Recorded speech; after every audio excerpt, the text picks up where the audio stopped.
Something just happened in women's basketball that has left the entire sports world in shock. And I need you to see this right now. Because what I'm about to tell you represents something far bigger than a simple jersey number dispute. This is about the most powerful player in basketball history being treated like she's disposable by the very organization that should be celebrating her greatness. Caitlin Clark has allegedly told Team USA Basketball that she is completely done if they force her to change her iconic number 22. Not later, not maybe, but done. Period. Now, let me be crystal clear about what we're witnessing here. Team USA Basketball has just single-handedly created the single most explosive crisis in women's basketball history. And they have nobody to blame but themselves. They took the most recognizable and most beloved athlete in the entire sport and told her that her identity, her brand, her sacred number means absolutely nothing to them. Think about this for just a second. Caitlin Clark didn't just stumble into greatness. She built an empire with that number 22. From her legendary three-pointers that broke NCAA records to her record-shattering WNBA debut that literally saved a franchise, that number has become synonymous with revolution itself. It's become a symbol of hope for little girls who dream of greatness, a beacon of possibility for every person who's ever been told they're not good enough. And now, Team USA is asking her to abandon it all for what? A training camp roster spot? The chance to wear red, white, and blue while watching them disrespect everything she represents? But here's what makes this absolutely mind-blowing. Sue Bird, the managing director of Team USA, is reportedly losing her mind behind the scenes because she knows this is a disaster of their own making. She knows they've just kicked a fight with the one person who has single-handedly brought millions of new fans to their sport.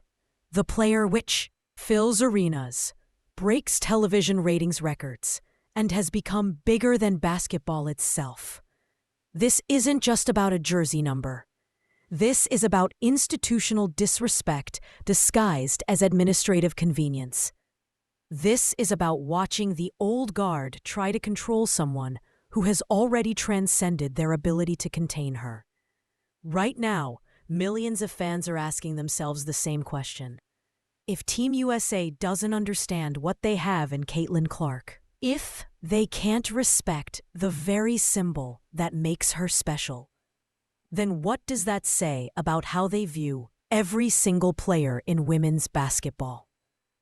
Because what happens next could fundamentally change everything we thought we knew about power dynamics in professional sports. And trust me, you do not want to miss what's coming next. But before we dive deeper into this explosive standoff, we need to understand something crucial. This isn't happening in a vacuum. What we're witnessing right now is the culmination of a pattern of disrespect that goes back months, maybe even years, and it reveals everything wrong with how the basketball establishment treats the very people who make their sport worth watching.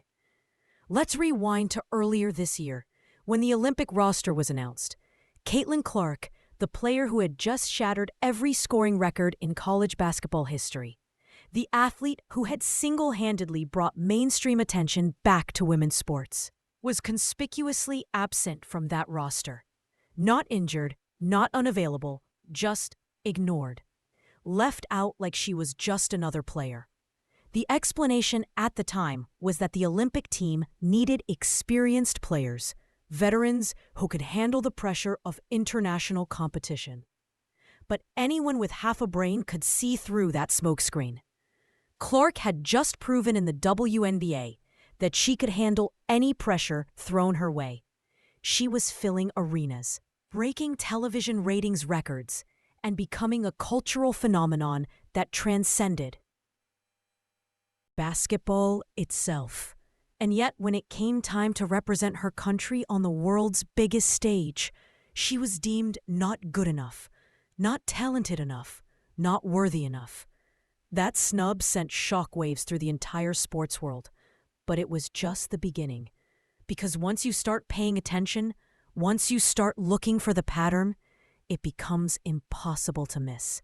The subtle exclusions from promotional materials, the way her achievements get minimized in official statements, the constant need to remind everyone that she still has to earn her place among the established stars. It's like watching a masterclass in how to systematically marginalize someone who has fundamentally changed your entire industry. Because make no mistake about it, Caitlin Clark didn't just join women's basketball. She saved it. She brought in millions of new fans who had never watched a second of women's sports before. She made the WNBA relevant again.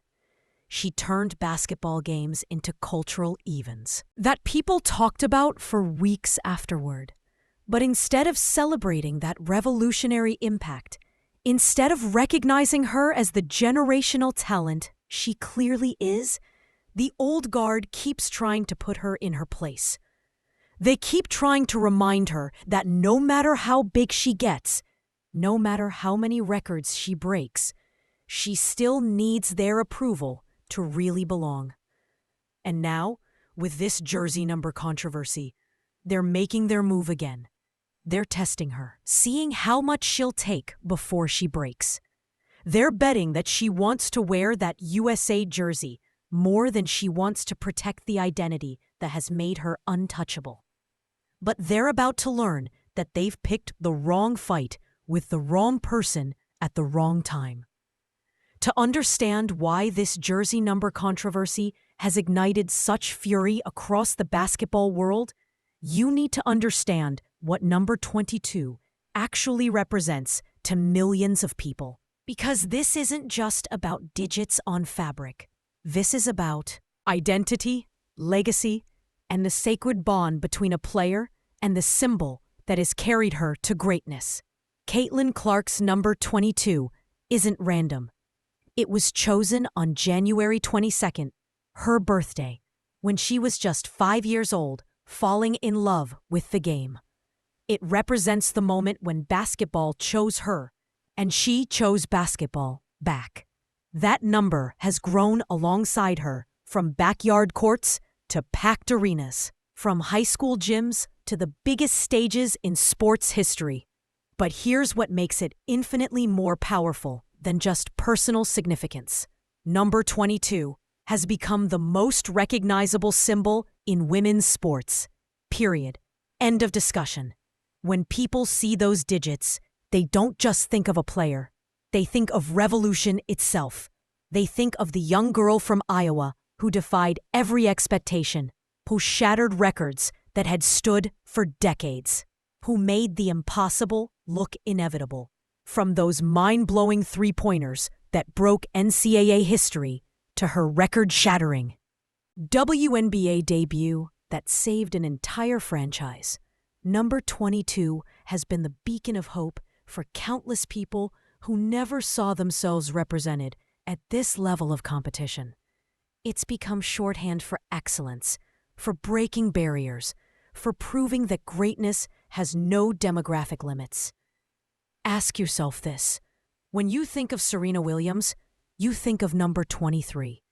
When you think of Michael Jordan, you think of 23. When you think of Babe Ruth, you think of 3. These numbers transcend statistics. They become cultural touchstones that represent something bigger than sport itself. Number 22 has achieved exactly that status in the women's game. It's hanging in bedrooms across the country. It's painted on walls. It's drawn on school notebooks by kids who dream of playing just like their hero.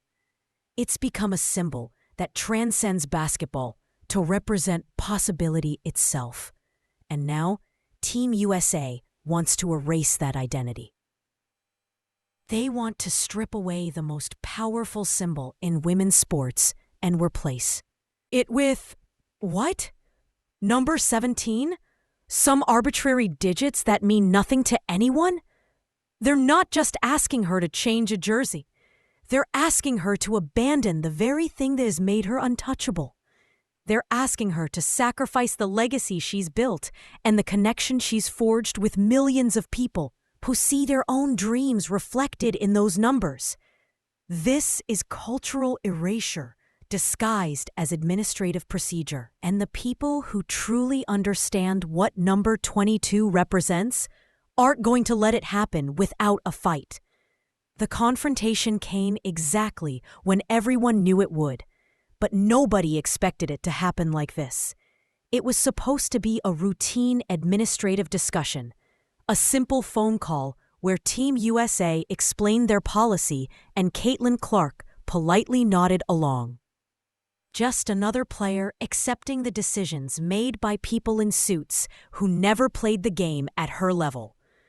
But they picked the wrong conversation with the wrong person at the wrong time.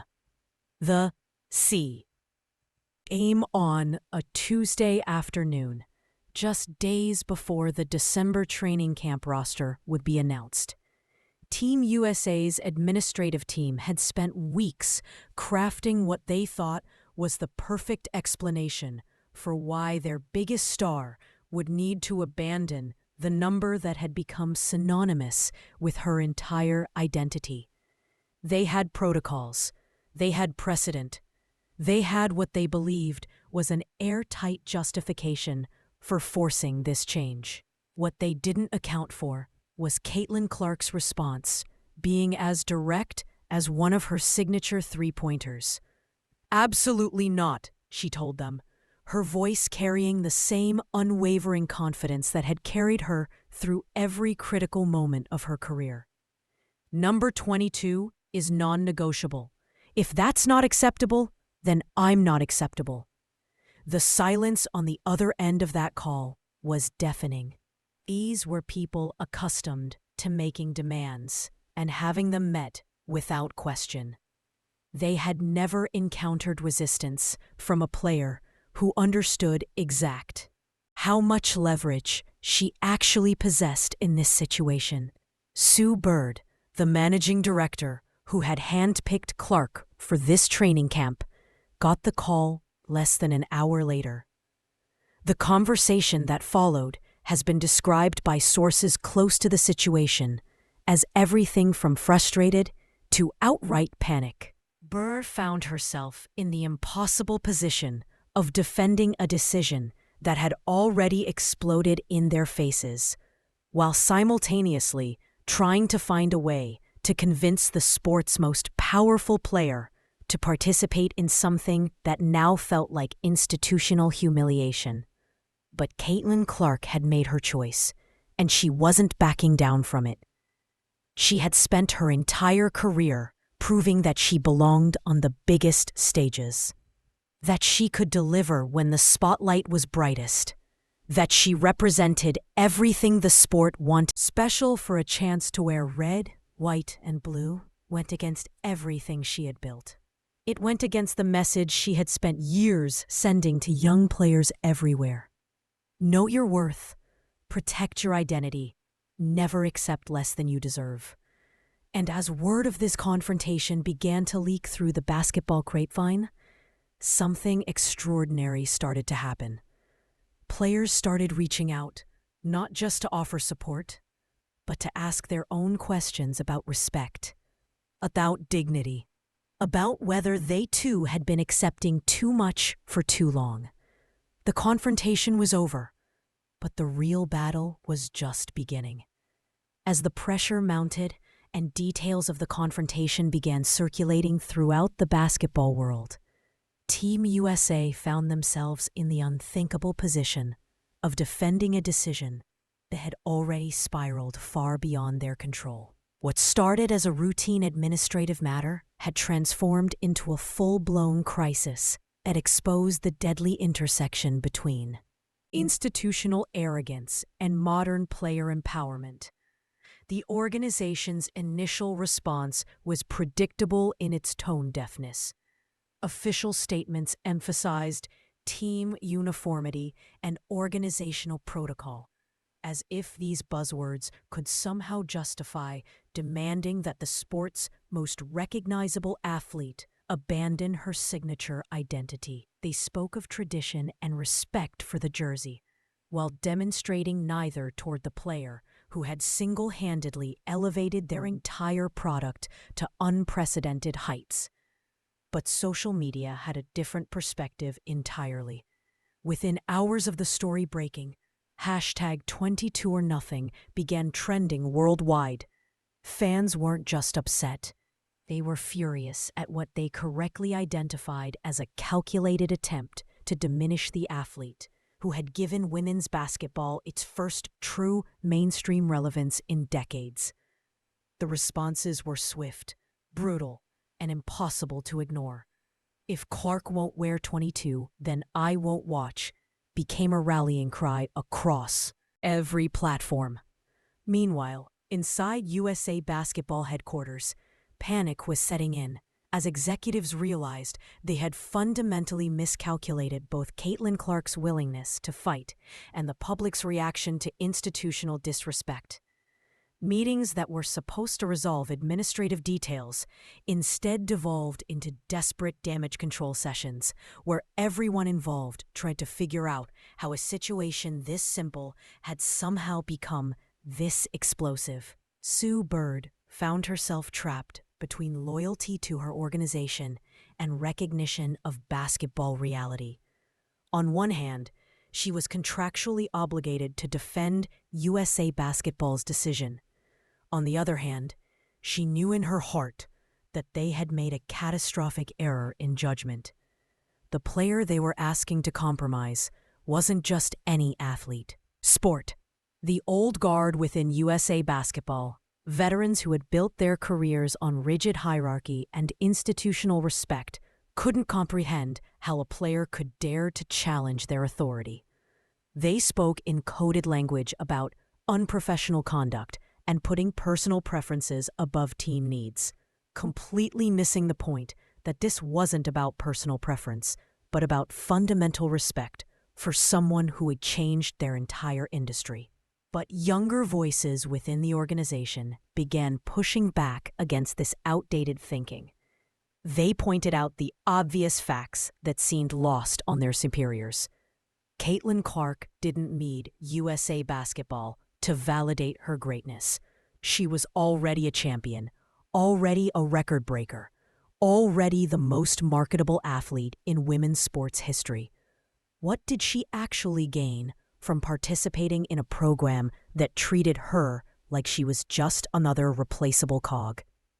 As the internal debate intensified, leaks began emerging. From within USA Basketball itself, sources revealed that several high-ranking officials were questioning whether the number change had ever been necessary at all.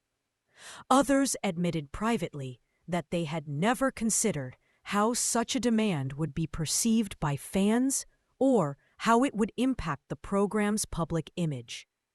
The divide between the organization's old guard leadership and its more progressive elements had never been wider.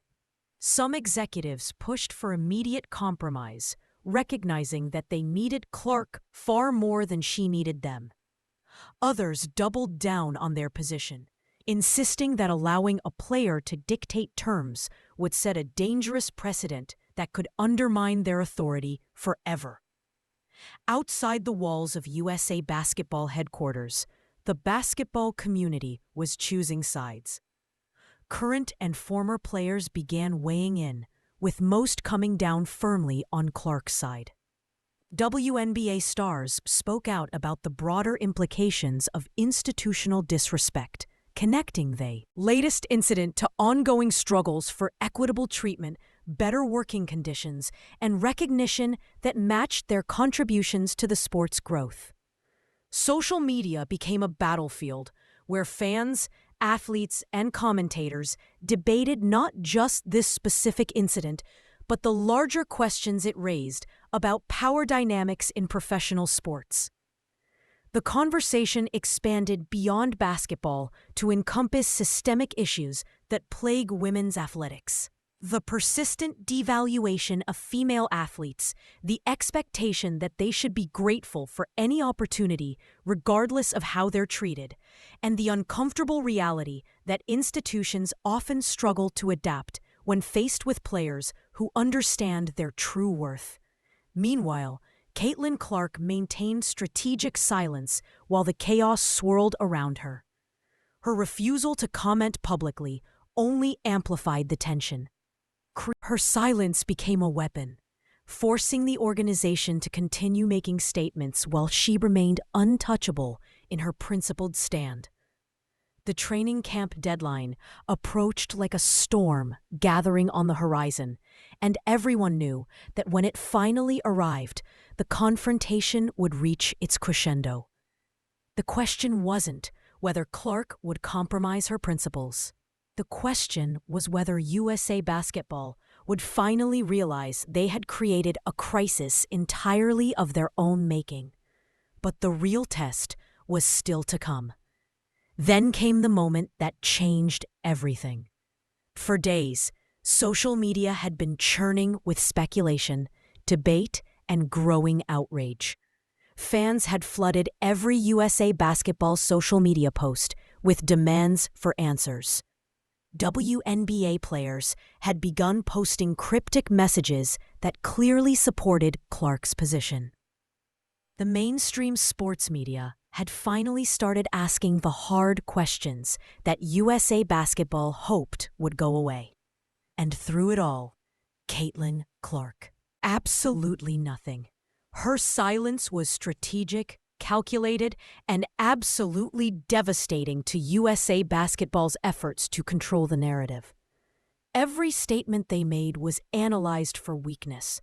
Every justification was picked apart by fans and commentators who refused to accept their explanations. Every day of silence from Clark made USA Basketball look increasingly defensive and out of touch.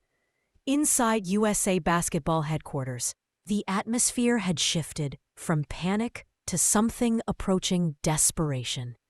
Sue Bird found herself in the impossible position of defending a decision that had backfired spectacularly, while simultaneously trying to convince her superiors that they needed to find a way to save face without admitting they had made a mistake. The organization's leadership was split between those who wanted to double down on their authority and those who finally recognized that they had created a crisis entirely of their own making. Meetings that were supposed to find solutions instead devolved into finger-pointing sessions where everyone tried to avoid responsibility for a decision that had somehow managed to unite the entire basketball world against them. But Caitlin Clark wasn't interested in their internal struggles or their power plays. She was waiting for the right moment, building maximum tension with every passing day, letting the organization twist in the wind while she prepared to deliver the response that would fundamentally shift the entire conversation. When she finally spoke, it wasn't through a lengthy statement or a series of carefully crafted social media posts. Instead, she did something that demonstrated exactly why she had become the most powerful voice in women's basketball. She allowed her actions to speak for themselves. The USA Basketball training camp roster was announced with Caitlin Clark's name conspicuously absent from the list. No dramatic announcement, no bitter statements about disrespect or mistreatment, just simple devastating confirmation that she had chosen her principles over their prestige. The silence that followed was deafening. Social media erupted not with anger or confusion, but with something far more powerful: absolute respect for someone who had refused to compromise her dignity for the chance to wear a jersey that came with strings attached. Fans understood immediately what had happened. This wasn't about basketball or patriotism or even about jersey numbers. This was about a young woman who had never forgotten her worth, even when the most prestigious organization in her sport tried to convince her that she should. USA Basketball found themselves in the unthinkable position of trying to explain why the sport's biggest star had chosen not to participate in their program. But every explanation they offered made them look worse. They couldn't claim she wasn't good enough. She had already proven her greatness. They couldn't claim she wasn't committed to representing her country. Entire career had been built on dedication and excellence. They couldn't even claim she was being unprofessional. Her response had been dignified and principled in ways that made their demands look petty and small. Sue Bird's response to the final roster announcement told the whole story in a brief statement that showed the weight of this crisis settling on her shoulders. She expressed disappointment that Clark wouldn't be participating while simultaneously maintaining that USA Basketball's decisions had been appropriate and consistent with our policies. But the basketball world heard something else entirely in Bird's careful words. They heard the sound of someone who had watched her organization make a catastrophic error in judgment and had been powerless to stop it. They heard the resignation of a former great who had found herself defending decisions that contradicted everything she knew about respect and dignity in sports. The power dynamics had completely reversed. USA Basketball, an organization accustomed to having athletes beg for opportunities, found themselves desperately trying to figure out how to convince the sport's most powerful player to participate in something that now felt like institutional humiliation. They had created a situation where wearing their jersey had become a compromise rather than an honor. Caitlin Clark's counterattack hadn't involved angry words or bitter accusations. She had simply demonstrated that she didn't need USA Basketball to validate her greatness, that her identity and worth existed independent of any organization's approval, and that true champions protect their dignity even when it costs them prestigious opportunities. The message was clear. If USA Basketball couldn't understand what they had in her, if they couldn't respect the very symbol that made her special, then they didn't deserve to have her at all. And in that moment, she became untouchable. The shockwaves from Caitlin Clark's decision rippled outward from the basketball world with a velocity and intensity that caught everyone off guard, transforming what should have been a simple training camp controversy into a watershed moment that redefined the relationship between athletes and institutional power. Within hours of the official roster announcement, #ClarkStrong had exploded across every social media platform, not as a hashtag of sympathy, but as a celebration of unprecedented courage. Fans weren't mourning what had been lost. They were celebrating what had been won. The response wasn't anger or disappointment, but absolute respect for someone who had refused to compromise her principles for the chance to wear a jersey that came with strings attached. But the real revelation came as basketball legends and current superstars began weighing in, and their responses painted a picture of an industry fundamentally changing before our eyes. Diana Taurasi, the greatest scorer in Olympic basketball history, posted a message that resonated with millions. Some battles are bigger than basketball. Respect to Caitlin Clark, 22, for knowing her worth. It was the kind of support that carried weight, because it came from someone who had spent decades navigating the same power structures that Clark had just publicly challenged. NBA stars began adding their voices to the chorus, with several current All-Stars posting messages that went beyond typical athlete solidarity. LeBron James, whose own career had been marked by his willingness to challenge institutional power, shared a post that simply read, "This is what leadership looks like. #respect." Coming from the player who had spent years advocating for athlete empowerment, his endorsement carried symbolic weight that extended far beyond basketball. The WNBA community's response was even more powerful because it came from players who understood exactly what Clark had risked and what her stand meant for their own futures. Breonna Stewart, Natasha Cloud, ... Aja Wilson all posted messages that connected Clark's decision to broader struggles for respect and dignity in women's sports. But it was Elena Delle Donne's response that captured the essence of what this moment represented. Caitlin just showed every young athlete what it means to never let anyone make you feel small.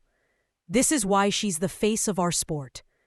International reaction surprised everyone with its intensity and global scope. Basketball federations from countries that had watched Clark's rise with fascination began posting their own messages of support. Not because they were taking sides in an American controversy, but because they recognized a universal truth about athlete empowerment. FIBA's official social media account posted, "True champions protect their identity. At Caitlin Clark 22 represents the best of what basketball can be."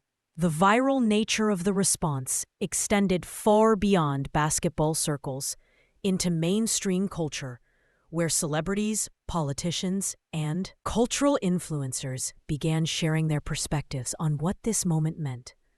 Actress and activist Natalie Portman, whose own career had been marked by her advocacy for women's sports, posted, "Caitlin Clark didn't just stand up for herself.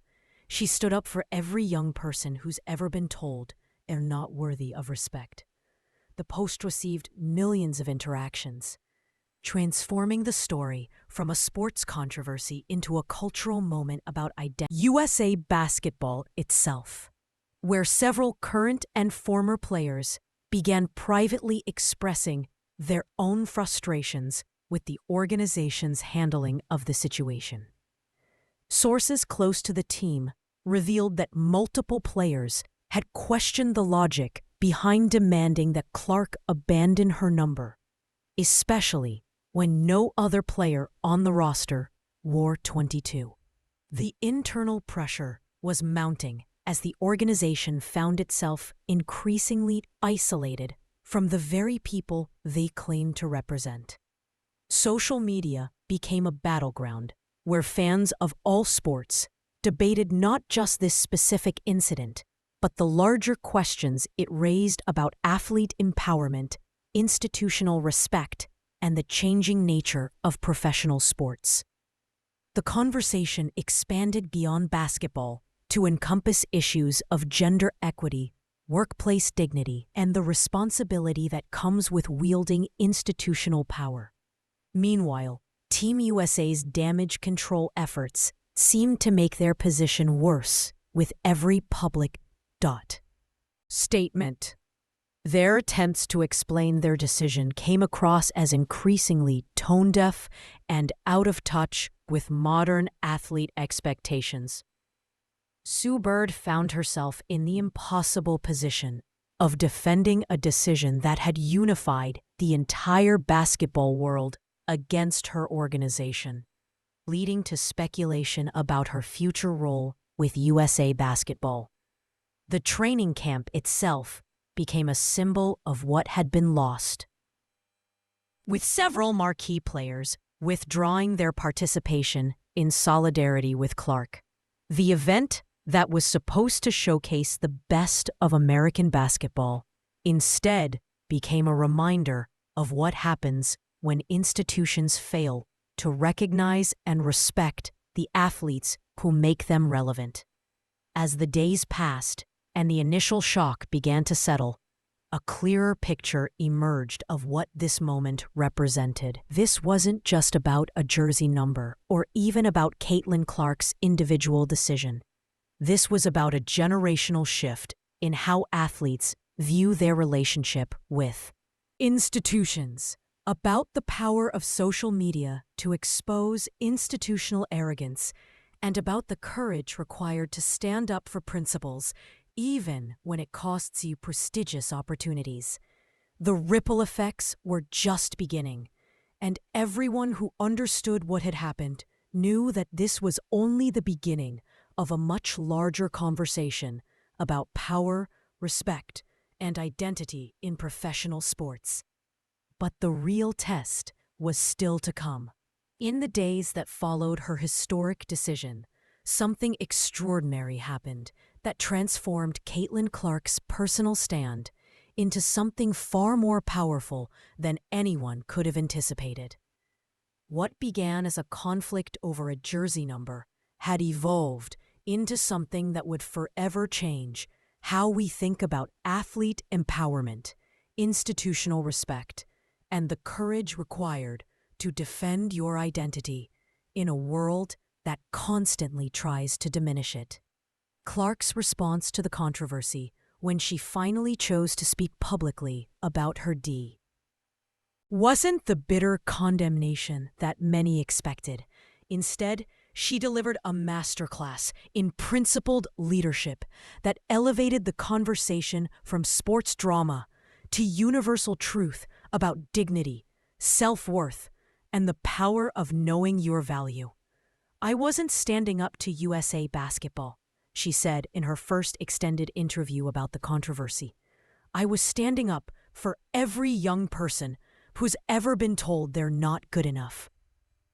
Every athlete who's been asked to abandon parts of themselves for the sake of fitting in. Every person who's had to choose between their principles and their opportunities." Her words resonated far beyond basketball because they spoke to something fundamental about human experience. In a world where so many people, especially young people, and especially women and minorities, are constantly pressured to compromise their identity for acceptance, Clark had demonstrated that true strength comes from protecting the things that make you who you are. The broader lesson here isn't just about sports or even about respect.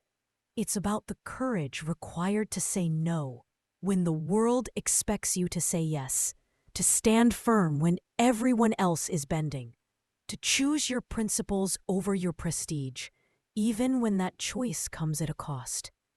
What makes Clark's stance so powerful is that she understood something that many powerful people never learn. Your worth isn't determined by any institution's approval. Your value doesn't decrease based on someone's inability to see it. And your identity doesn't need anyone's permission to exist. This is why her decision resonated so deeply with people who had nothing to do with basketball. Millions of viewers saw their own struggles reflected in her stand. The working parent who refuses to compromise their family time for a promotion that would cost them their values. The student who chooses integrity over popularity. The immigrant family that maintains their traditions despite pressure to assimilate. Completely, Clark had become a symbol of something that transcends sport. The possibility of maintaining your authentic self while achieving greatness on your own terms. The ripple effects of her decision began manifesting in ways that surprised everyone involved. WNBA players started speaking more openly about contract negotiations and working conditions. Olympic athletes began questioning policies that seemed designed to diminish individual achievement for the sake of institutional uniformity. College programs started reevaluating their approach to player development and personal branding. But perhaps most importantly, young athletes everywhere began asking themselves different questions. Instead of, "How can I make the team?" they started wondering, "What parts of myself am I willing to protect?" Instead of, "What will they let me do?" they began asking, "What do I deserve?" This shift in thinking represents something profound about how we raise and mentor young people in competitive environments.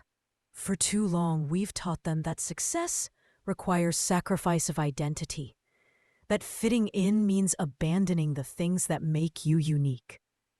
That institutional approval is more valuable than personal integrity. Clark's actions challenged all of that. She proved that you can be completely committed to your sport while still protecting your identity. She demonstrated that true leadership sometimes means saying no to opportunities that require you to compromise who you are. She showed that the greatest victories often come not from winning games, but from winning battles for your own dignity. The historical significance of this moment can't be overstated. In the long arc of sports history, this will be remembered as the moment when athlete empowerment reached a new level of sophistication. It wasn't about money or contracts or public relations. It was about the fundamental relationship between individual identity and institutional power. Future generation will look back at this moment as a turning point when athletes stopped accepting the false choice between excellence and authenticity, between success and self-respect, between belonging and personal integrity. Clark didn't just win a battle over a jersey number. She won something far more valuable: the right for every young athlete to define their own terms for participation in competitive environments. She proved that greatness doesn't require you to leave parts of yourself at the door, that championships don't demand the sacrifice of identity, and that the most powerful statement you can make is to know your worth and refuse to settle for anything less. This is what legacy looks like: not just records or championships, but the courage to stand for principles that matter, the wisdom to understand your own worth, and the strength to protect your identity even when the world tells you that compromise is the price of success. And in protecting her number 22, Caitlin Clark Pro T. Something infinitely more valuable: the idea that who you are matters, that your identity has value, and that true champions never abandon the things that make them special. But this was only the beginning of how her decision would reshape the sports world forever. What we've witnessed over the past several days represents something far bigger than a sports controversy or even a single athlete's decision. We've watched a young woman take a stand that will be remembered as a defining moment in the evolution of athlete empowerment, institutional respect, and the courage required to protect your identity in a world that constantly tries to make you smaller. Caitlin Clark didn't just refuse to change her jersey number. She refused to accept the false choice between excellence and authenticity, between success and self-respect, between belonging and personal integrity. She proved that true greatness doesn't require you to abandon the things that make you special, that championships don't demand the sacrifice of identity, and that the most powerful statement you can make is to know your worth and refuse to settle for anything less. This moment belongs to everyone who has ever been told to compromise who they are for the sake of acceptance. It belongs to every young athlete who dreams of greatness while wondering if they'll have to abandon parts of themselves to achieve it. It belongs to every person who has stood at the crossroads between opportunity and integrity and chosen to protect their principles, even when that choice came at a cost. The ripple effects of Clark's decision are just beginning to spread throughout the sports world and beyond. We're already seeing other athletes speak more openly about their worth, about the conditions they're willing to accept, about the respect they deserve as human beings first and athletes second. This is what leadership looks like when it transcends the boundaries of your own success to become a beacon for others. But here's what we need to understand. Moments like this don't just happen. They require the courage of individuals willing to risk everything for their principles. They require the support of communities that refuse to let institutional power silence voices that need to be heard. They require audiences like you, who understand that what happens to one athlete today affects every athlete tomorrow. That's why your support matters more than you might realize.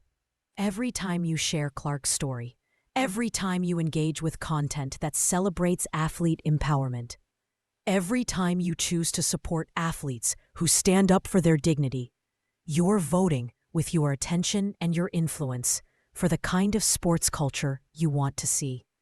The reality is that women's basketball is at a crossroads right now. We have the most talented generation of players in history, athletes who are not just breaking records, but redefining what's possible on and off the court. But we're also fighting against decades of systematic devaluation, institutional disrespect, and the persistent belief that female athletes should be grateful for any opportunity, regardless of how they're treated. Clark's stand isn't just about her anymore. It's about every young girl who dreams of playing professional basketball while wondering if she'll have to abandon pieces of herself to fit into a system that was never designed with her in mind. It's about every parent who wants their children to believe that their identity is something to be celebrated rather than compromised. It's about every coach and administrator who needs to understand that the athletes they're developing are whole human beings whose worth extends far beyond their statistical contributions. This is our moment to decide what kind of sports culture we want to build. Do we want environments where athletes are expected to be grateful for any opportunity, regardless of how they're treated? Or do we want a culture where respect, abandon the things that make them special? And in a world that constantly tries to convince us otherwise, that's a message that every single one of us needs to hear. What side of history will you choose? The side that accepts institutional disrespect as the price of participation? Or the side that recognizes that dignity is never negotiable, that identity is never expendable, and that the greatest victories often come from knowing your worth and refusing to settle for anything less? The future of sports, the future of how we treat the athletes who entertain and inspire us, the future of what we're willing to accept in the name of tradition or institutional authority. All of that is being decided right now by the choices we make and the stories we choose to amplify. Caitlin Clark showed us what courage looks like when it costs you everything.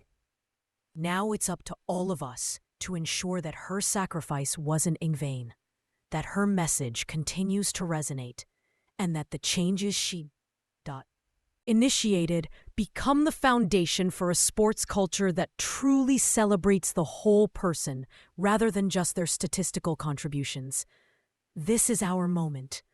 This is our chance to be part of something bigger than any single controversy or individual story.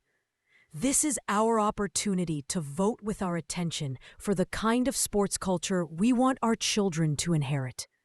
The revolution has already begun. The only question now is whether you'll be part of it or standing on the sidelines, watching history unfold without you. Because trust me, this story is far from over, and you do not want to miss what's coming next.